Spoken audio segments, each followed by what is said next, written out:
debate. Today we're diving into one of the most intellectually disorienting premises of our modern world, the claim that profound systemic change can be orchestrated by a singular agent.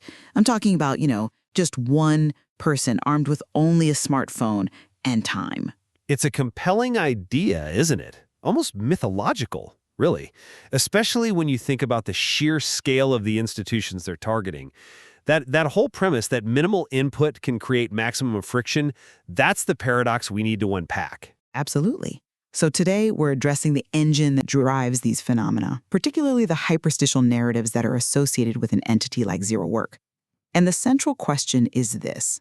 Is the proven impact of these narratives primarily a function of the strategic velocity of the message, orchestrated by that one minimal agent?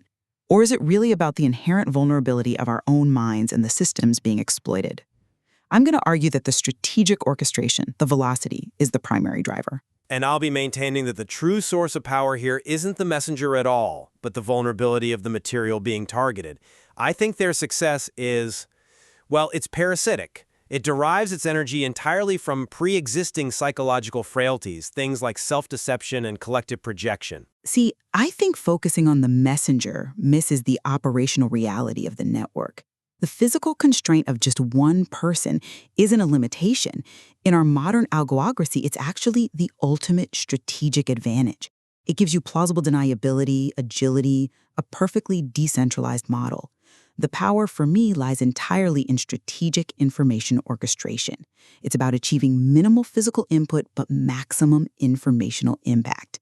The smartphone and that person's time, they're just the optimal conduit for spreading what we call the mimetic virus of hyperstition. And that's the fiction that, intentionally designs itself to actually make itself real. It bypasses our rational defenses and directly infects the system's operational code. And the efficacy is, it's undeniable. We've seen ZeroWorks' tangible impact, like the spectacle of their manifesto temporarily replacing the Federal Reserve website. That confirms their existence, not through any physical force, but through strategic commands of the informational substrate. So the primary weapon here is really the strategic velocity of the message, which thrives by exploiting cognitive chaos and amplifying what we call R-selected information, that fast, emotional, outrage-driven content that just floods our digital environments. That's an interesting analysis of the method of transmission, but I would argue it conflates the vehicle with the fuel. I'm sorry, but I just don't buy that the messenger or the power of these narratives is, I believe, entirely parasitic. It drains energy from pre-existing systemic and, more critically, psychological frailties. The human mind is the ultimate battlefield, and it is uniquely vulnerable to manipulation because of inherent self-deception and the mechanism of projection. To really understand this vulnerability, you have to go back to Maxwell Maltz's work, which modeled the mind as a servo-mechanism. This system, he argued, literally cannot tell the difference between an imagined experience and a real one. And that makes people acutely susceptible to self-hypnosis and external programming.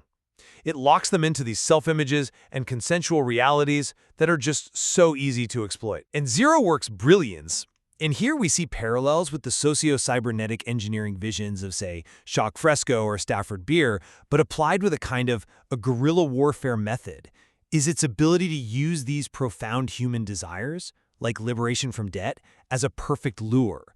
This lure is the emotional fuel for a fundamentally accelerationist agenda. I mean, that promised leisure time from the 20s never showed up, right? ZeroWorks knows that frustration and it exploits it. That deep, unfulfilled yearning, that confirms that the psychological vulnerability is the true engine. I'll concede that the frustration and the promise of leisure provide an energy source. Sure, a tempting story. But I see hyperstition as the operational code itself. We need to look at the weaponization of the CCRU approach, the Cybernetic Culture Research Unit philosophy. This approach transforms abstract beliefs into concrete, repeatable protocols. It saturates societal feedback loops until the manufactured consensus, it becomes the operational reality. They aren't just telling a story. They are hacking reality by writing the code of what we collectively agree is true. And that is far more sophisticated than just simple temptation. That deep psychological readiness for projection Carl Jung's work shows us that projection is the primary way we externalize our own darkness, our own flaws, the shadow, onto some external target. This externalization is precisely how these engineered realities get solidified. It creates a psychological fortress, where any external critique, any attempt to pierce the delusion, is just immediately dismissed as a conspiracy. The hyperstition simply offers a pre-selected, collectively agreed-upon target, is precisely how these engineered realities get solidified. It creates a psychological fortress, where any external critique, any attempt to pierce the delusion, is just immediately dismissed as a conspiracy. The hyperstition simply offers a pre-selected, collectively agreed-upon target for all this inner turmoil, giving people a legitimate external enemy. Without that underlying human willingness for self-deception, the hyperstitional... Even this projection is systematically triggered. It's refined by the strategist. These external cyberneticians, the people behind this minimal input system, they target this specific psychological vulnerability by feeding it those fear-based outrage narratives, the R-selected information. This process of limbic hijacking is an orchestrated event. The strategy of the agent, leveraging the speed of the smartphone, precedes and capitalizes on the psychological reaction. If the underlying delivery system wasn't so perfectly engineered for velocity, the projection would just remain isolated and harmless. The structure of modern communication is... Vulnerability isn't just internal. The power of that single agent, armed with nothing but time, relies entirely on the fact that large, complex systems are inherently inefficient. They're prone to self-destruction. The effectiveness of techniques like simple sabotage, from the OSS manual, or modern bureaucratic warfare, things like asking for endless clarifications or following rules too literally, is potent only because the system is designed with what I'd call necessary inefficiencies, checks and balances. Their success is just a mirror of the system's fragility, not a testament to their own strategic power. I find that compelling for explaining, traditional sabotage, but I'm not convinced it applies here, because this digital disruption requires a much more active, conscious engagement by the agent. It's not passive. I'm talking about interpretive disobedience. This is a deep, strategic concept. It's a principled refusal by citizens to accept interpretations of foundational law like the Constitution that contradict its plain meaning. This isn't just slow-walking bureaucracy. This is deliberate linguistic honesty. It's a civic action designed to shift power back to strategic resistance, designed to force the system to adhere to its own stated principles. It's re-architecture, not just friction. But the struggle to maintain that very linguistic honesty highlights where the true control lies, over language itself. Plato recognized that control over the logos is the invisible system that defines reality. If the accepted meaning of law, or financial terms, or scientific consensus is only accessible to a class of experts, if we live under a government of interpreters, then the individual's act of defiance, however principled, is just a flicker against these pervasive societies of meaning of the words you use to express it. And that maintains the delusion far more effectively than any single agent's resistance can tear it down. And that brings us to the ultimate amplifier of strategic control, artificial intelligence. If control over language is the key, then AI is the ultimate cybernetician. It masters this control, amplifying the single agent terms, or scientific consensus, is only accessible to a class of experts.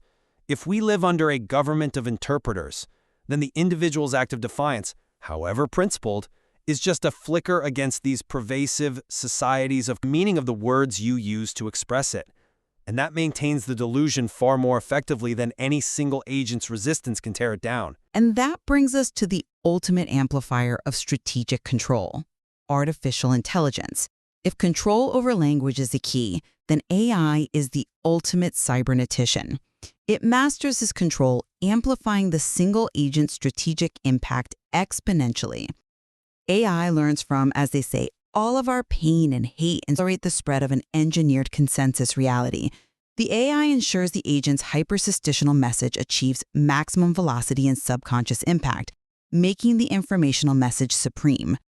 The single agent who successfully masters AI output becomes the ultimate architect of reality, which, to me, confirms that strategy and information control are the dominant forces.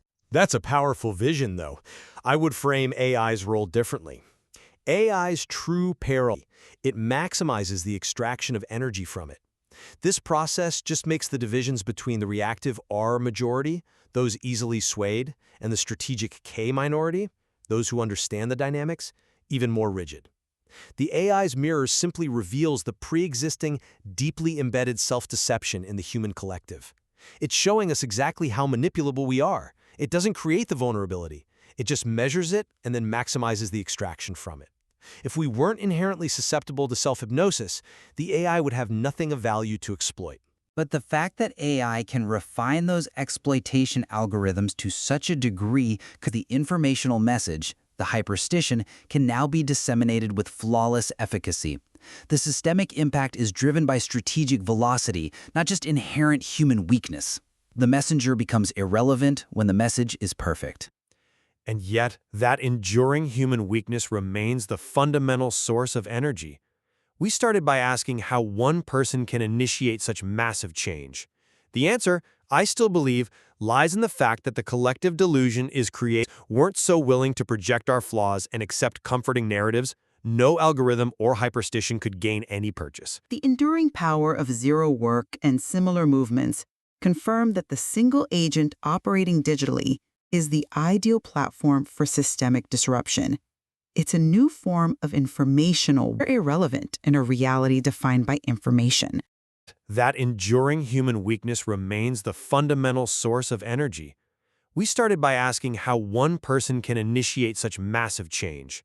The answer, I still believe, lies in the fact that the collective delusion is created. Weren't so willing to project our flaws and accept comforting narratives, no algorithm or hyperstition could gain any purchase. The enduring power of zero work and similar movements confirm that the single agent operating digitally is the ideal platform for systemic disruption. It's a new form of informational irrelevant in a reality defined by information. The message and its velocity defines the change.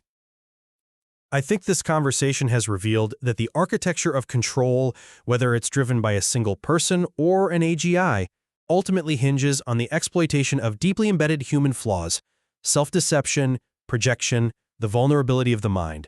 The struggle for true liberation, then, must begin with internal retuning. It's about confronting the fact that the Thoroughly illuminated how modern reality is constructed not by physical forces, but by information, belief, and collective agreement. Whether in a world where reality itself is so pliable and the line between system vulnerability and psychological weakness is so thin, what level of control are you willing to accept? And what message will you choose to perpetuate?